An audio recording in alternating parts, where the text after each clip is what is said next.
Alam nyo ba na daily ang sale sa Hacienda Silang? Hacienda is an outlet mall. And also we'll check other items na pwedeng mabili. Maulan ngayon sa Tagaytay, maulan. Yan. But before tayo mag-proceed doon, mag-drive-thru muna siguro tayo ng breakfast natin sa Jollibee. Guys, ready na yung food natin for breakfast. Diretso na tayo sa Hacienda. Sakto, opening sila 10 AM.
By the way, Hacienda is located or along Aguinaldo Highway.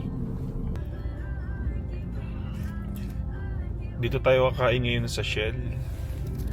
Sa kanilang Shell Select. Meron kasi yung kailangan bilhin drinks.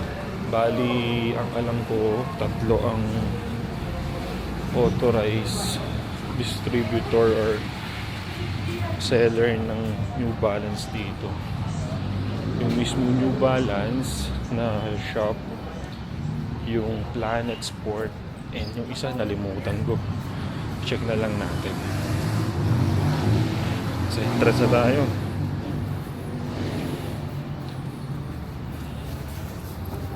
Tingnan natin.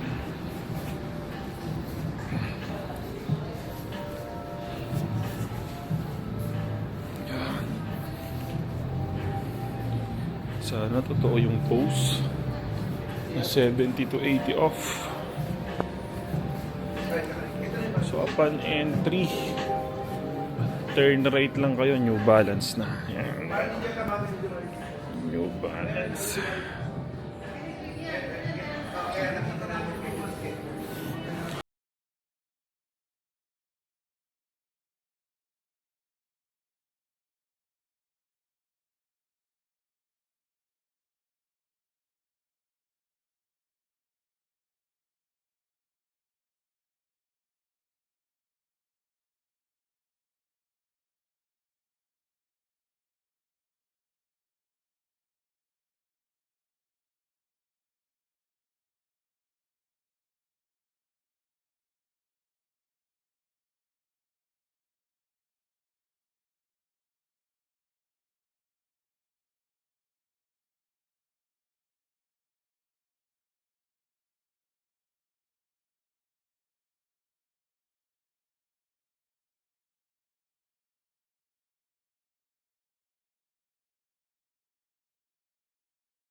$50 off.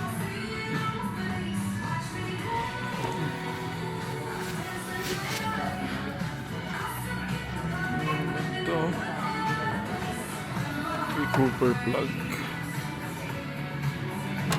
7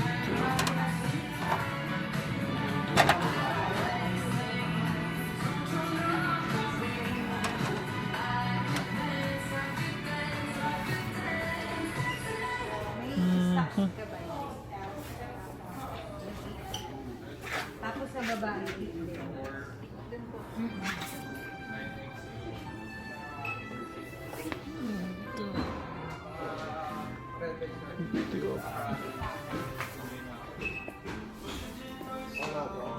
Ganda nito. 42.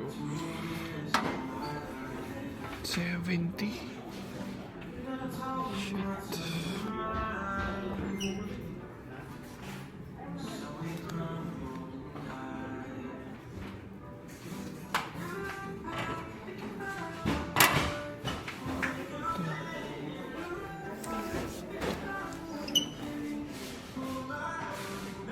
$70.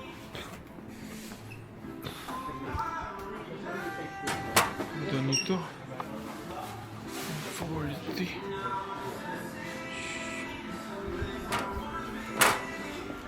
Grabe, sale.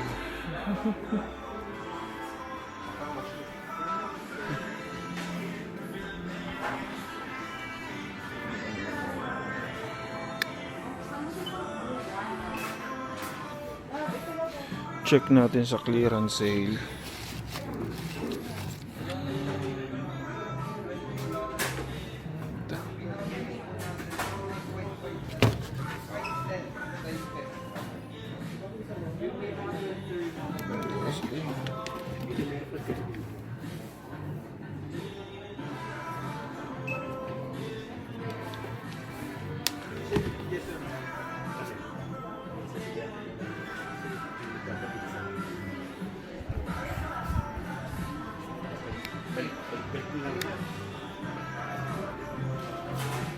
Shoot, 5,000.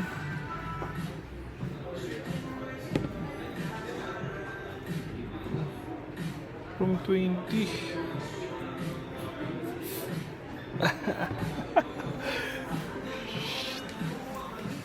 Wow. Boy. Ano natin yung size natin? 10.5.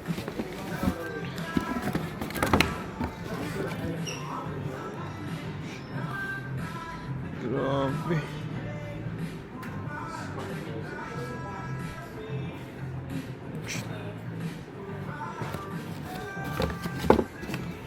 Diyan ka muna. Stay put ka muna yan.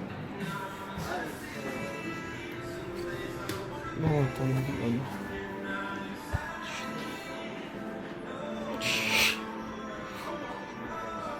Oh.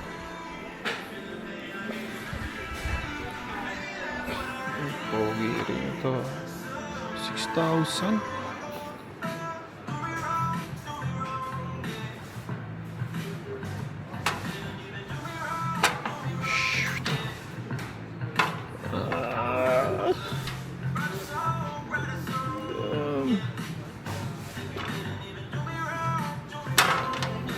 Hindi ka pa nagsikap sa buhay niyan.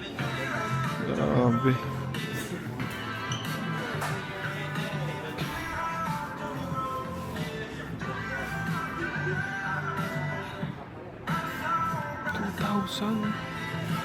Guys, so 2,000 na lang.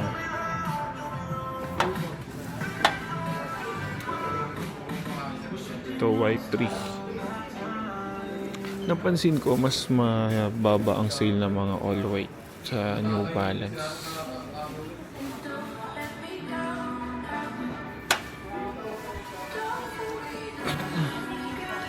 Before kasi I bought New Balance 1,000. Yung kulay na nagustuhan ko naka 70 off, but the color white and cream color naka 40 off lang yata siya, naka 50 off.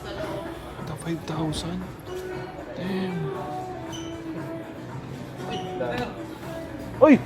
Bro! Kumusta? Saan ngayon? Saan yung Balance? Hindi, ano? Sa Hacienda? Ano, unit sa Hacienda? Kamusta si Katay? Okay naman. Nag-record ako ng mga sapatos eh. Hindi, dinabili na ako din ako. Pero after mo sa series, dumiretso ka na rito? No. Pagka-turnover ng 3, iniwan ko. Alalang-alala sa'yo si tapat off ko muna.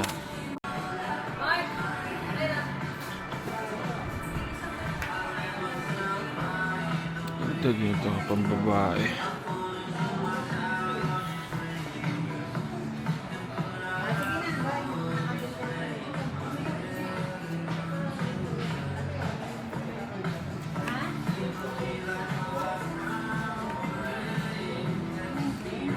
Guys, wala yung hinahanap natin pero nakasil yung USA. Grabe. 50. to 80 off. Whew. Bakit ang asawa ko nito? Nakabili ko lang.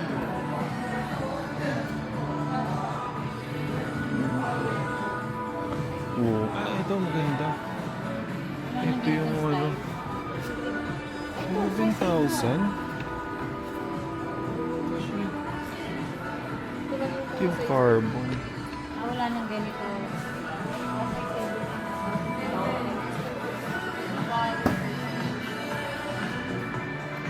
Ito mga running shoes. Damn. Ano ito? Shit, 3,000.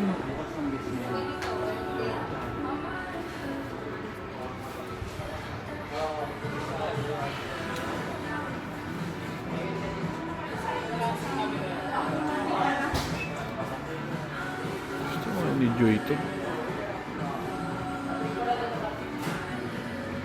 Kung mami, magpapabili na naman. Hindi. Relax lang.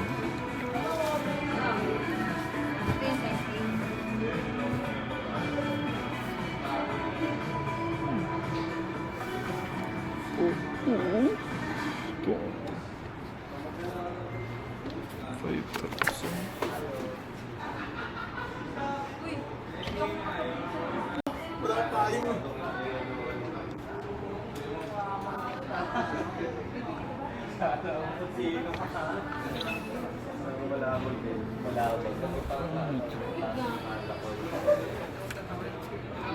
5,000.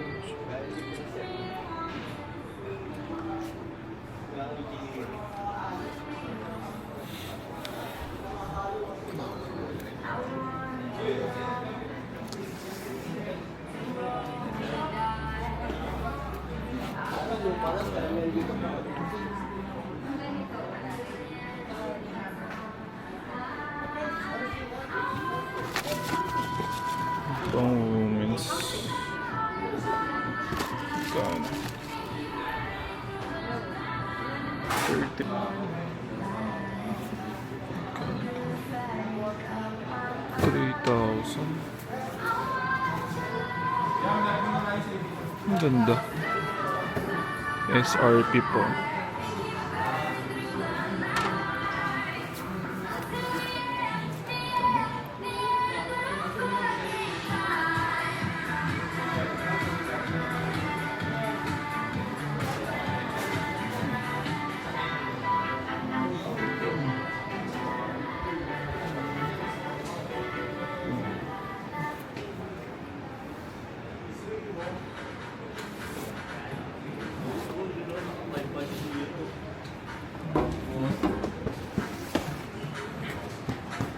$740. Shoot. Ito.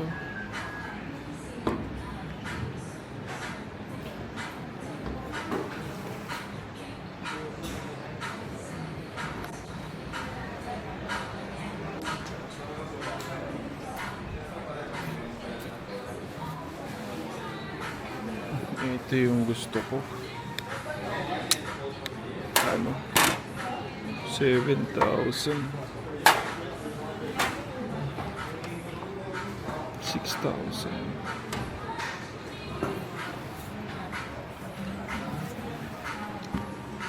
Seven.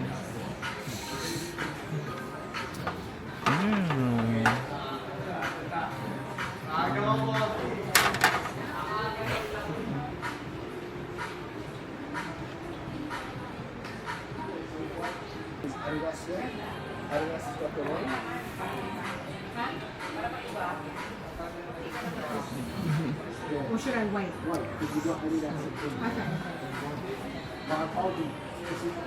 You gonna get that?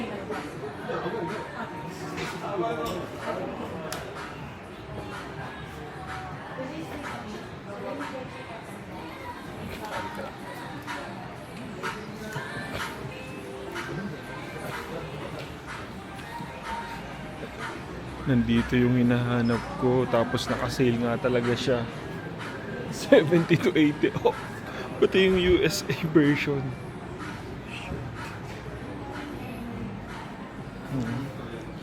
I don't know doon sa mga naalala pa yung hype ng New Balance USA saka UK. Grabe yung resale value nun before. Tapos ngayon mabibili mo na lang siya for 5,000 to 6,000 pesos, 7,000 at max. Mga bags din, no? Depende sa colorway.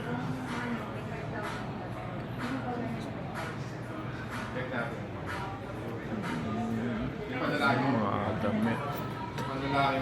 Daniel, patingin nga ako magkano yung yung S Elite na New York. Tops.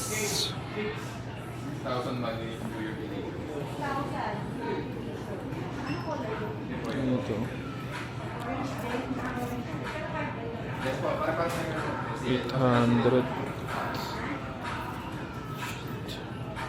Madami ding slides. Lumabas muna tayo saglit sa New Balance store. Grabe. Ang init doon, ang daming heat. Ang daming heat.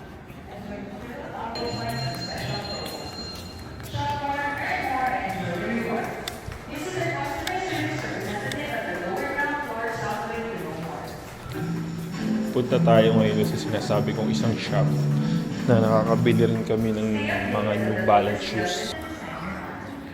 May Adidas din dito, pero kasi for today ang goal natin yung New Balance muna.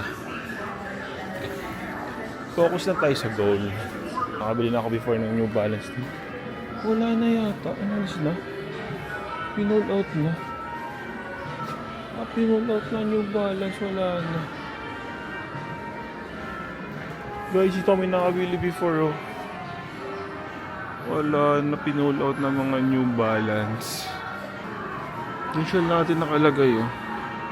Kung sa shelves na yun. Wala na. Anyway, punta tayo sa Planet. Sport Planet. Wala na rin New Balance. Konti na lang.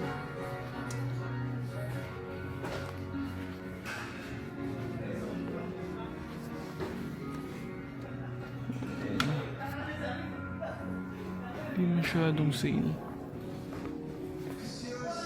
Sa men's muna tayo. Magkano to? 3 from 13,000. Whew, init. Puro heat.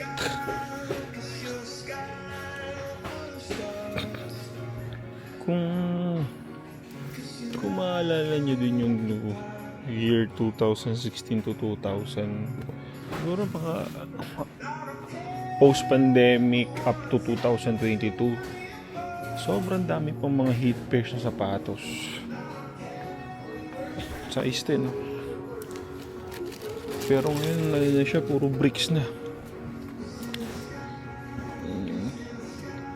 Do you think it's good or bad sa shoe game? Me personally, I would say it's good. It is very good. Kasi magkakaroon ka ng opportunity na mabili ang gusto mong sapatos, hindi sa reseller price. May nakita ko mura pero converse siya. The goal for now is New Balance. To show New Balance shoes. Konti na lang din dito. Siguro I assume nagkaroon ng agreement na si New Balance na lang talaga yung magtitinda ng New Balance dito. Kasi it's very unlikely na bigla na lang siyang mawawala. 50%. Ito. 7,000. Mas mura sa kabila. Ito parehas 6,000. Mas mura sa kabila. Aha. So mayroon pa mga ilan yan. 50 off. Grabe. Guys, ano? Wala. Nandun na lahat sa New Balance store.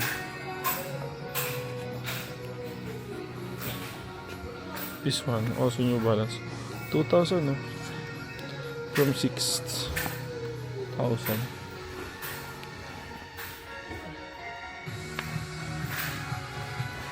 Yan, no? 2,000 also.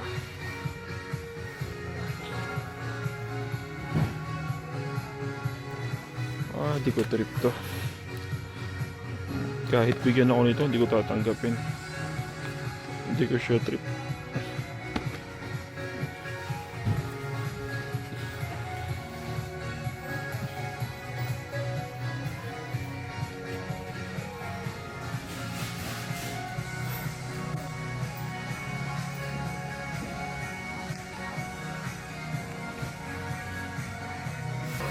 So, ano ha? 50 off. Kailan naman din yung kapon?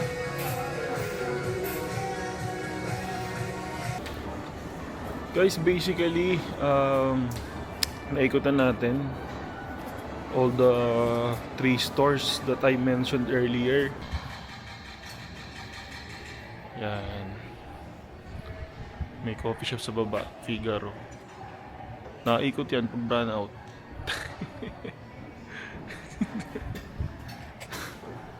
Ito, favorite namin dito. Andy Wings.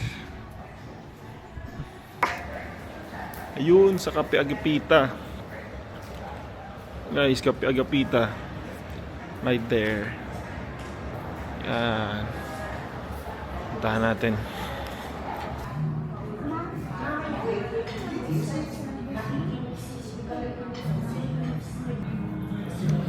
Guys, sinisip ko mabuti. Pipiliin ba natin o hindi? Hindi ko naman siya masyadong kailangan.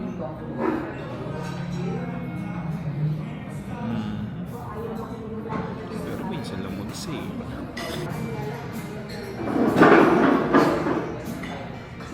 Saving pa natin lalo.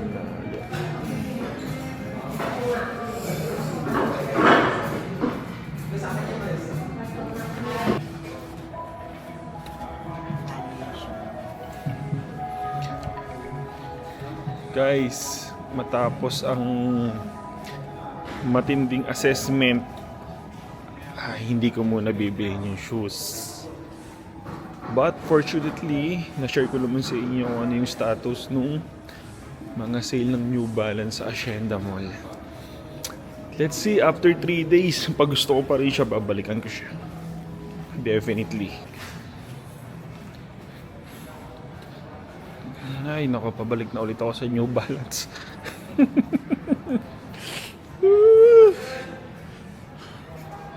Ano ba, guys?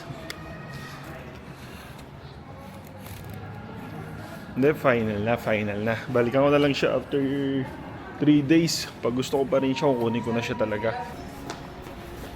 O siya, babay na talaga. Bye-bye.